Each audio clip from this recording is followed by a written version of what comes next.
This is the fourth in a series of video-based lessons that will introduce variables, the most basic ingredients of any computer program. We will begin with numerical variables, reviewing Visual Basics, arithmetic operators, and a few math functions. We continue by discussing strings, how they exchange information with text boxes on a form, and reviewing some basic string properties and methods.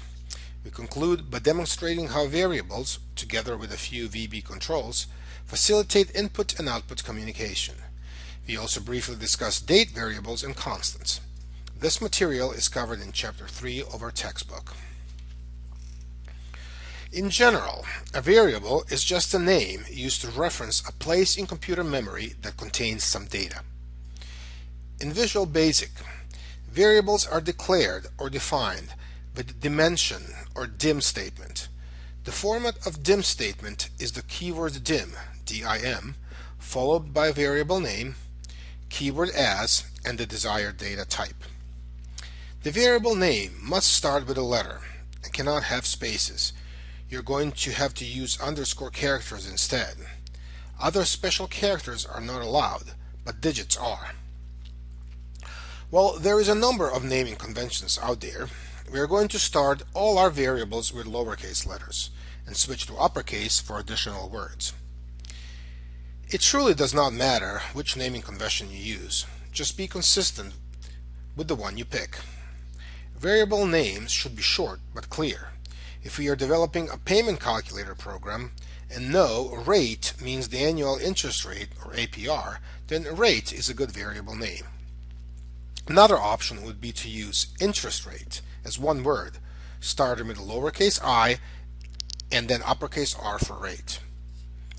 By default, the initial value of a numerical variable is 0.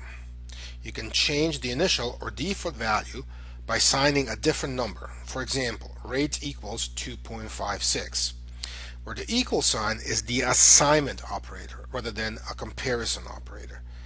The way an assignment statement is read, a value of 2.56 is assigned to variable rate, is different than the way a relational operator is read, which is rate equal to 2.56 ?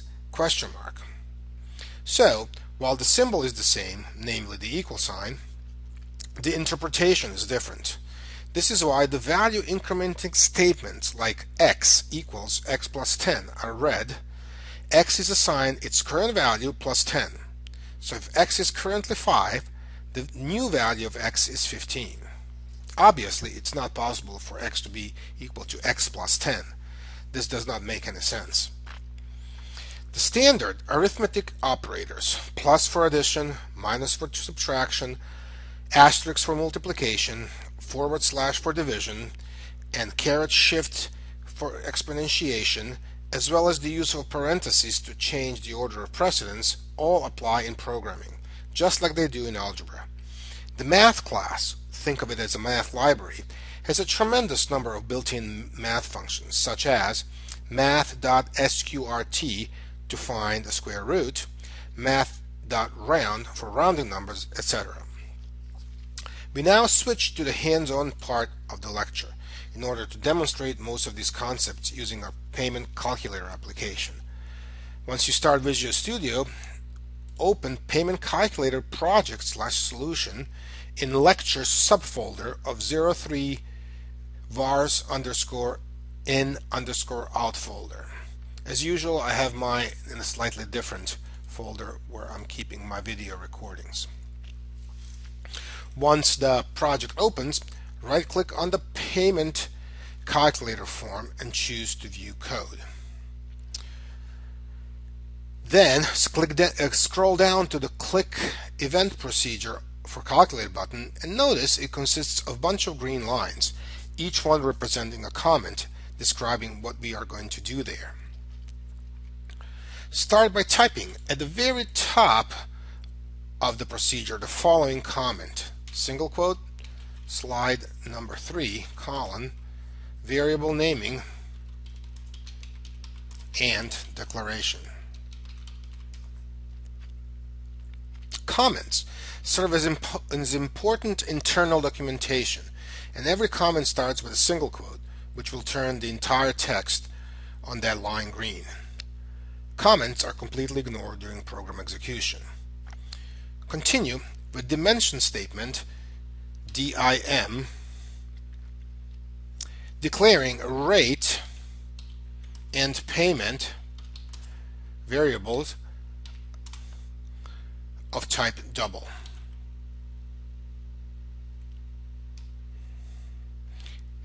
Their names, as you noticed, are separated by a comma. You could have created two dimension statements, one per variable, but this version is more concise, and it truly doesn't matter. It's a matter of practice. As you type your code, you will notice a red squiggly lines that will alert you to potential syntax error. They can be kind of annoying, but if they disappear after you hit enter, you will know that the syntax of that line is correct. The green squiggly lines that still exist under rate and payment variables typically signify that values have not yet been assigned to these variables, which is fine. Scroll down to under the next comment, and let's assign the payment variable to the txt payment text box by typing the following line of code: txt payment dot text equals payment.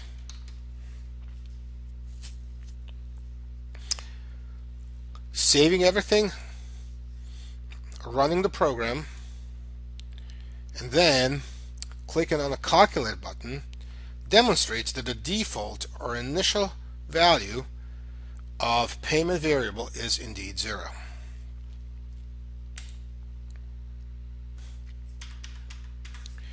Click after the next comment and continue by initializing the value of payment variable to $246. Try using IntelliSense tab keys to speed up line entries, as I demonstrated in the last couple of lines. Variable symbols are those little blue boxes. Make sure to copy paste the txt payment dot text equals payment variable, otherwise the effect of this reassignment or assignment change is not going to appear. Save everything and run the program. After you click calculate button, notice now that the value of the payment variable currently is $246. To increment the value of payment variable by 10, we could use one of two possible statements. The first one, click after the next comment, is payment equals payment plus 10, and then paste again the output line of code.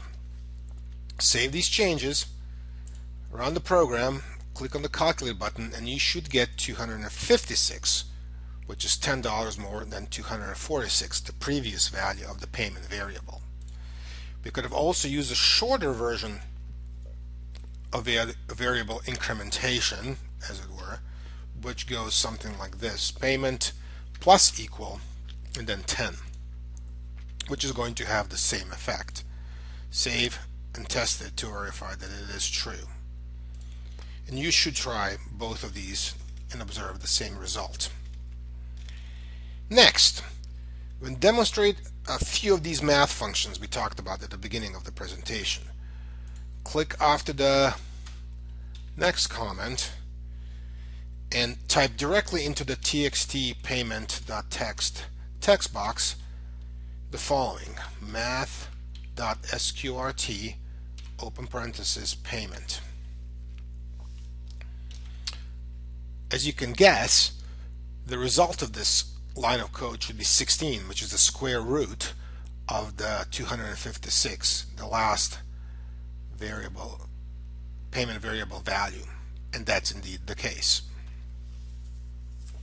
Next, let us add a couple of decimals to the payment variable using payment equal payment plus 0.167, which will allow us to demonstrate directly into txt payment text box how the round function works using payment, and for now rounding it to one decimal. This should result in $256.20, or simply $256.2. If we round to two decimals, we should get $256.17 or 17 cents. And now let's get back to the presentation.